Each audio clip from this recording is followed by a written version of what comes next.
The scene started with a monster seemingly launching a heavy slashing attack. It turned out Qin Xiaoyou and her friend were on the receiving end. The party of 3 were promptly revived back at the safe area in town. The third person was screaming bloody murder. He said while Qin Xiaoyou got a body, she had absolutely no brain. Every time their team got wiped, it was because of her. He could not trade his lifespan anymore since he only had 2 years left. He shoved her and threatened that if he saw her at school, he would destroy her. Qin Xiaoyou stumbled and fell. With a huff, he logged off the game. Yang Yan, her close friend, tried to support Qin Xiaoyou. Yan Yan asked Xiaoyou to come with her to the town where her parents lived. She explained that there was a social aid group there that helped elderly people and those who could not play the game. She muttered to herself about Zhong Wei. How dare he yell at her, that piece of trash, acting tough in front of her. She did not believe that out of all the guys who had chased after her before, none were better than him. Xiaoyou refused, telling her to go alone, and logged out. The list of burnt bridges was growing longer. Self-awareness remained absent. In the real world, Qin Xiaoyou woke up with an angry expression on her face. Xiaoyou then tried to rekindle old connections, asking to help her level up. He suggested that one level up for one night with him. He asked to see how the cold goddess of their school looked in bed. The response was harsh. She told him to look in the mirror first. He thought he was that great. Still dreaming of him touching her body. Keep dreaming. Reality check delivered. No signature required. She tried another approach. She told Zhong Wei that she had actually always liked him too. It was just that back then, her brother Qin Feng was watching her, so she could not accept his confession. Now that she had completely cut ties with Qin Feng, she could finally be at peace and be with him. He laughed at her. He called her an idiot and asked if she was trying to make him die of laughter. She would even cut off her own brother, who knew what she would do to him later. He told her to get lost. 2 rejections in a row. The pattern was becoming clear. She messaged Rui Xiao, saying there was no one home at her place and asking if he wanted to come over and keep her company, and also help her level up. He replied that he had already awakened a platinum tier talent and was soaring high now. He could have any girl he wanted. He told her to get lost. Another attempt. She told Brother Ma she was bored and asked if he could come keep her company. She would wait for him in Shelltown. He responded that everyone knew she had set up Zhong Wei. Did she want him to hit her belly twice with his new skill Fierce Strike? The entire contact list had apparently coordinated their responses.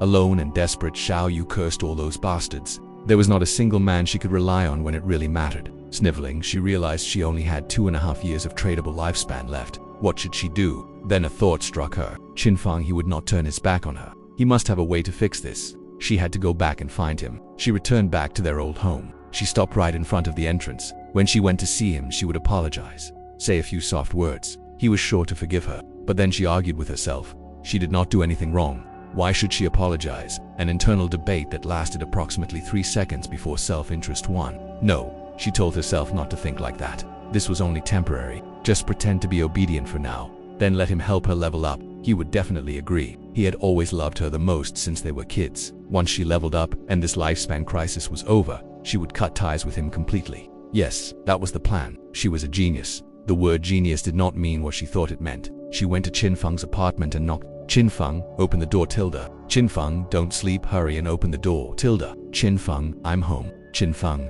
can you please open the door, tilde. Qin Feng, tilde. No answer. She grew frustrated. She screamed that if he did not open the door, he would regret it, and called him a bastard. Then she noticed the bed, the table, the clothes. They were all gone. He had moved. She tried calling his phone. A recorded message said the number was currently unavailable. She stood in the empty doorway, stunned. Qin Feng, where did he go? The door was closed. The bridge was burned. The phone was dead. Some choices had consequences. Deep in the tomb of resentment, Qin Feng was seen slashing some monsters apart. Shortly after he had reached the end. Along the way, he had killed over 200 small monsters and a few bronze and silver bosses. He was nearly level 12. If he opened the coffin ahead, the final boss of the tomb would appear. He hoped it was a platinum tier boss. He summoned a devout follower. Wishful thinking. The tomb had other plans. He commanded it to open it. Then a miasma that leaked out attacked the devout follower. It roared in pain. The boss emerged, a gold-tier creature called Deadly Miasma. His summoned silver devout follower was killed instantly. He recognized this boss.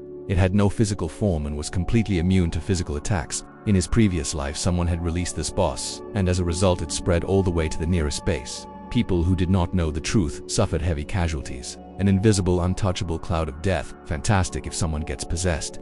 Unless a teammate helps exorcise it, or if they have a class with special immunity. 10 death is inevitable. Its true form, however. He paused while activating Dark Knight Ringblade, revealing the boss, hidden within the toxic fog. The boss, though powerful, was still classified as gold tier. He promptly disposed the boss, Its power was clearly above platinum level, yet it was still labeled gold, and the items it dropped were only gold grade. He defeated it. Then he used Greedy Hand.